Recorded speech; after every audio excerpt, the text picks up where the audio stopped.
What cheer, y'all? Welcome back to Red at the Wire. Well, we've got another weekend of 100-point Derby preps coming up, and led by the Florida Derby, a Grade 1 14th race on the Saturday card at Gulfstream, run at a mile and an eighth for 3-year-olds. And of course, we do always want to remember this race pretty much starts on a turn at Gulfstream. So horses to the outside do get impacted pretty substantially, and it's not to say it can't be overcome, but it is a unique challenge, and we do want to keep that in mind, particularly for speed horses. So we'll look at the field. We've seen a lot of these before. Neo Equos, that is the way to pronounce it, by the way, ran a good Fountain of Youth, I thought, for first stakes foray. Disruptor for the ubiquitous Mike Rapoli always has to have a 3-year-old in the stakes races, and Disruptor is the new one. This one cost a pretty penny and has been pretty good so far. So we'll see. Moving into stakes and 2 turns, first time. Madaket Road, we remember from the Rebel Stakes. Bob Baffert doesn't normally send him to Florida, so this is a rather interesting placement, and I think I got a handle on it. Tappan Street, who ran a pretty good second to Burnham Square, although it is a little. He didn't win, and he should have. So there's a little something there that maybe has to be worked out. And then, of course, Sovereignty, who was so impressive coming off the bench for Bill Mott in the Fountain of Youth, and now with the start under him, let's see what he can do here.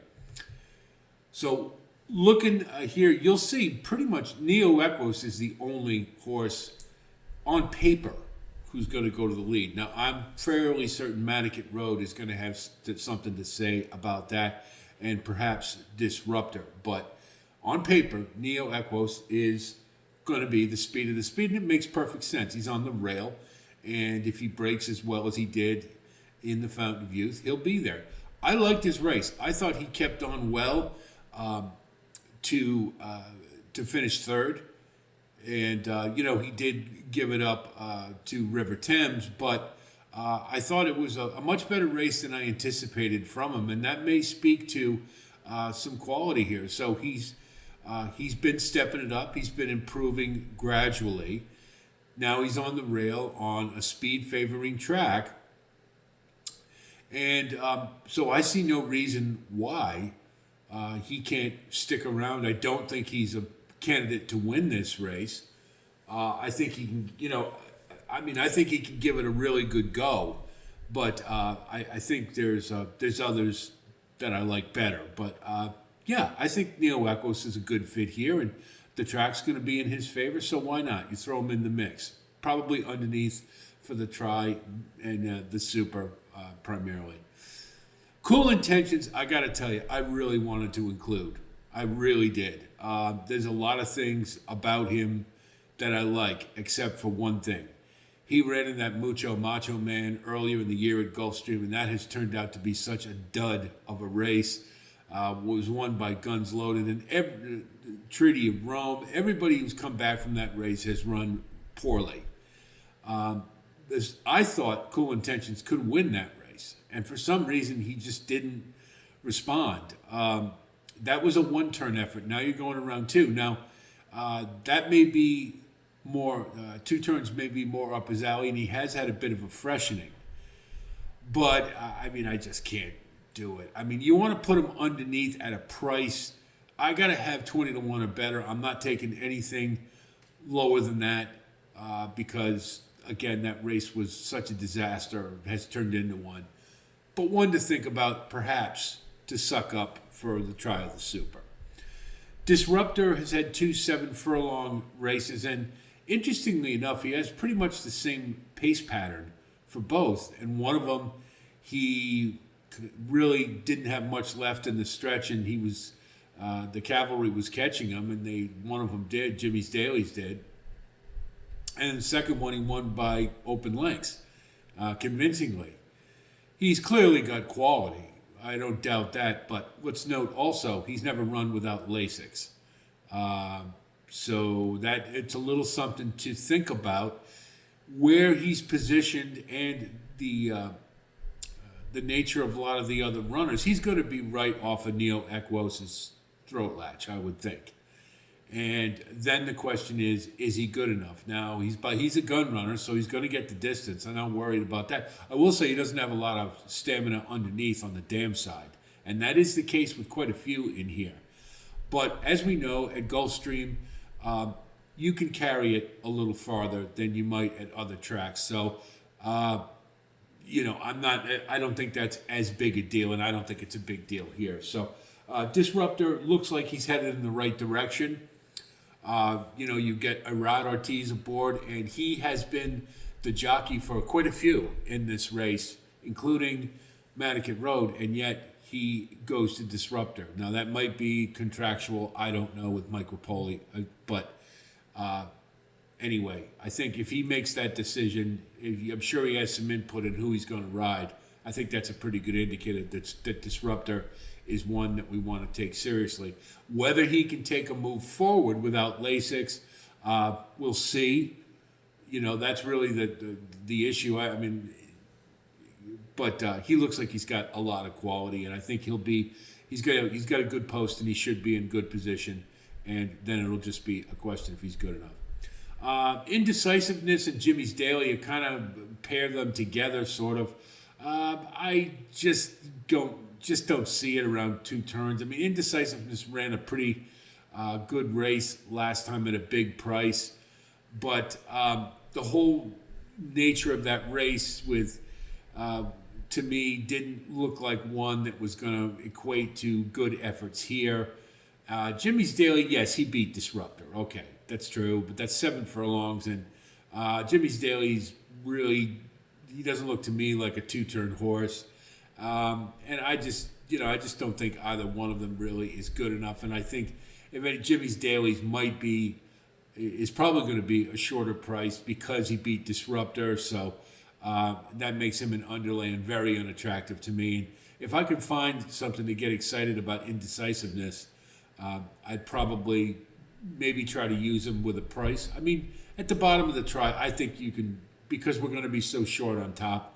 Yeah, you want to throw him in there. I don't blame you, but that would be the extent of it. And I'm very decisive that he's not going to win this race. Let's put it that way. Enter the Dragon is an interesting horse for a couple of reasons. He's just coming off his best effort on turf. He's been running primarily on turf. He has one effort on dirt in the Aventura, and he ran an okay 5th. He was, he wasn't in good position. He was towards the rear, but he was keeping on pretty well late. But, it's certainly not a race you're going to look at and go, oh, well, he's a dirt horse and he can do either. He can run on it. But I think what's important to note, he's just coming off a career high speed figure, got a good second behind Mibago on the turf. But he just looks like he's rounding into really good form. And this looks to me like kind of an owner's decision. Like, hey, he's running a lot better. He's run on dirt before. Let's give him a shot in the Florida Derby and see if he can get get a wild second and get into the Kentucky Derby. It looks to me like an owner's decision. But Jose D'Angelo is 18% turf to dirt, so it's a pretty good angle. And like I say, I think maybe he's a different horse than the last time he ran on dirt. And horses moving from turf to dirt sometimes can sprout pretty well, kind of like with synthetic to dirt. Not as defined an angle, but it's something to think about. And again, I'm just looking for horses at big odds I can hang on the bottom of the try. So why not enter the Dragon? He's as good as any of the others at long prices to get into third. Madaket Road is a horse I've always liked, and I really liked him in the Rebel Stakes. Now, Oaklawn was speed favoring that day too. So Madaket Road ran the race he was supposed to run. They gunned him out of the gate. He was very sharp all the way around the track. He set very quick fractions before succumbing to cold battle, but he did keep on for a game second. Okay, now look at his work tab. Now he's got a bullet in there at 4 furlongs. That's true, but that's a big race he just ran. And we saw what happened with Getaway Car in the Virginia Derby after running a big race with a tab that doesn't have those Bob Baffert like string of 5 furlong and 6 furlong works that he uses to really tighten up a horse. Moreover, as we mentioned, the configuration of this race, outside horses are at a disadvantage, particularly ones who like to run on the front end. Well, what's Madaket Road? He's going to want to get up to the front end. I don't think he's going to get it. I think Neo Equos will have the lead. If Madaket Road is intent upon it, and coming out of a really tough race like the Rebel Stakes, I think he's in trouble. So I'm throwing him out. 7-2. I mean, it's just a weird. Why is Bob Baffert sending him to Florida? Which is kind of an odd question. That got me thinking, and then you just put all the rest of it together, and you see that, you just wonder if he's thinking this is a softer spot. I get it. I mean, I don't know. But on the whole, I mean, I've said before, I like Madaket Road as a horse, and I think he does have to rate if he's going to be effective. If he gets to the Kentucky Derby, he's going to have to rate. Maybe they're going to try to do it here because of his post position, but I just think that last race might have taken a little too much out of him. That's what it looks like to me. He got a career high Brisnet number, and it was just the nature of the way he ran. He ran so big that I just have a feeling he's ready for a letdown. So I'm going to toss Madaket Road. Smoken Boy just isn't good enough. We had a little delusion early in the year that, coming from overseas, that he was looking pretty good. You watch those races, and from South America, I think he came, and you're like, oh, wow, he might be pretty good. Well, he's not. And they put him in an optional claimer right after the first effort in the stakes race, and he got claimed for $75,000. They've only had him for like a week. That's not enough time to get him ready or have him rebound where he's going to be competitive here. So Smoking Boy is a big price that I will not touch, and so he's a toss. So now we come to Tappan Street. Tappan Street ran, I thought, a very good Holy Bull. He was run down by Burnham Square, and, I have heard some people say, okay, well, Burnham Square, he came back in the Fountain of Youth, and he proved human, so what does that mean for Tappan Street? Well, it was only Tappan Street's second start. First around 2 turns, and I thought he acquitted himself very well. He ran a good, solid second. He got run down by a horse who was peaking at the time. Let's remember that, too, with Burnham Square. Burnham Square ran a huge race that day. But what's important to know is that, Gulfstream being a speed-favoring track, Tappan Street was rating, not up on the lead, not up on guns loaded, and he was able to overtake him. So he kind of ran a little bit against the bias. I don't think Guns Loaded had any chance to win that race, but I thought it was a good, solid effort. Now notice that Cox didn't bring him right back into the Fountain of Youth. He gave him some time. And I think that's significant. And if you look at his tab, he looks good. He's working well.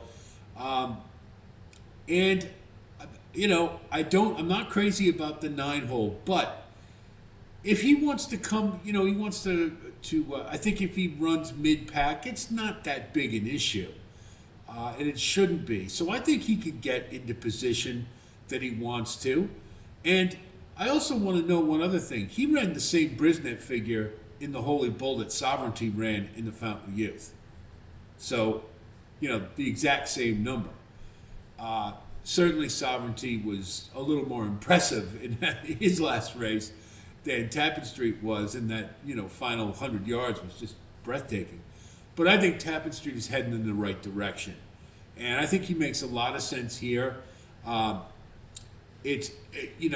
Coming from mid-pack as opposed to, 2 or 3 links back from the leader is going to require a little more work. So in some respects, Disruptor probably has tactically an advantage over Tappan Street and Sovereignty, but I think right now they might be better horses. So Tappan Street, I think, is a real good bet here. And there are I think he can win this race. It's going to take. He's going to need a little help. We know this, but to me, he's one of the top two. Sovereignty is my pick to win it. I can't go against this horse. When you consider in the Fountain of Youth, this horse had a lot of things going against him. Now, he had one thing that was working in his favor, and that was he had more of a running start, more of a run up than they normally do in the Fountain of Youth. So he had a little more time to get himself together and get into gear. Regardless, that was still extremely impressive. It looked like every chance that he was beat, that River Thames had him. And, had to jump on him tactically. It just had a lot of things work in his favor. And Sovereignty was still able to run him down. And that last, like I said, that last 100 yards, just displayed a monster acceleration. And let's remember, too, this is a horse making his debut at 3. Probably wasn't at 100%. The only reason I didn't pick him that day was his work tab looked a little funky. And we had heard he had been out of training for some time. And even Bill Mott said, I really don't have him tuned up all the way. And, well, if he didn't have him tuned up all the way, this is a pretty damn good horse. I would hope that they're going to try to get him a little more engaged earlier in the race. That's a big, it's a big problem coming from the back at Gulfstream. And we all know this. And it's the way the track plays. The fact that he can overcome it tells you how special he is. He's going to have to do it again. It is, and also remember, we have to remember one other thing, of course, is he doesn't need to win. He's in the Derby. And you know how Bill Mott does. Bill Mott's very much like Chad Brown and some of these other big-time trainers. They're pointing to a race, and so they build them gradually. Now, the way I look at it is Tappan Street needs this race. If he doesn't win, he's out. He's not in the Derby. Disruptor, he needs this race. If he doesn't win, he's out. So they're gonna. This is like their Super Bowl. Whereas for Sovereignty, it's a bye week, if you will, because he's already in. Regardless, I think he's the best horse in the race. I think there are scenarios where he can be beat, but I have to pick him on top. He's the best horse, and what I saw from the Fountain of Youth, it's just really hard to go against him. But I'm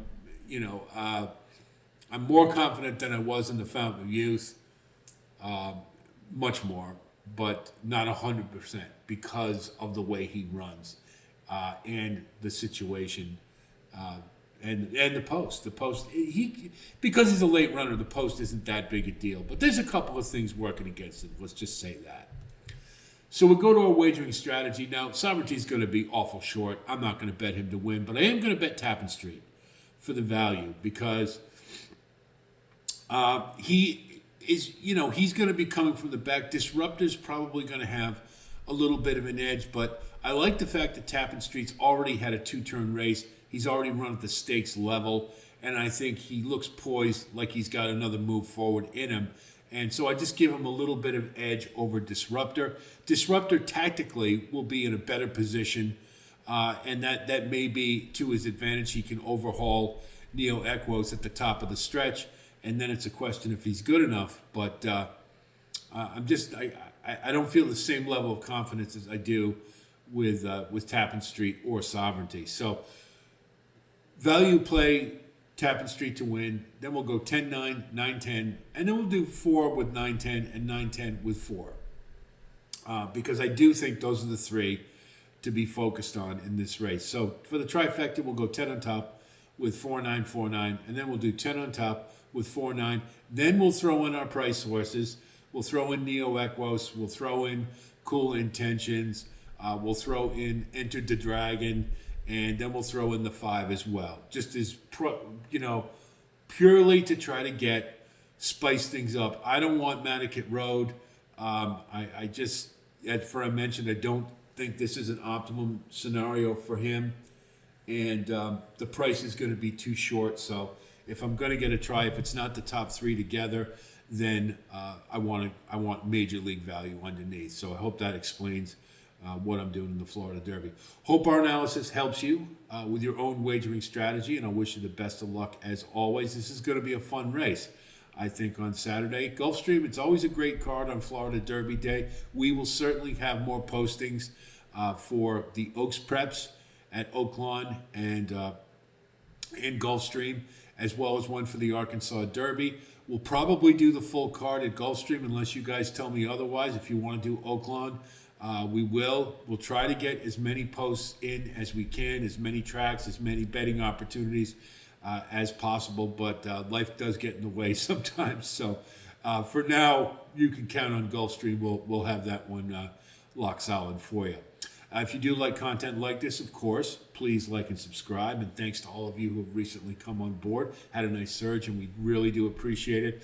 Some of you have been very kind. I haven't heard from before, but have sent some very nice complimentary pros to me, which I very much appreciate. Thank you very much for that. This isn't easy. It does take a lot of time. I do enjoy it, but it's always nice to get a little pat on the back once in a while. So thanks so much for that. So that's it from here. I'll talk to you soon, and until then, be well.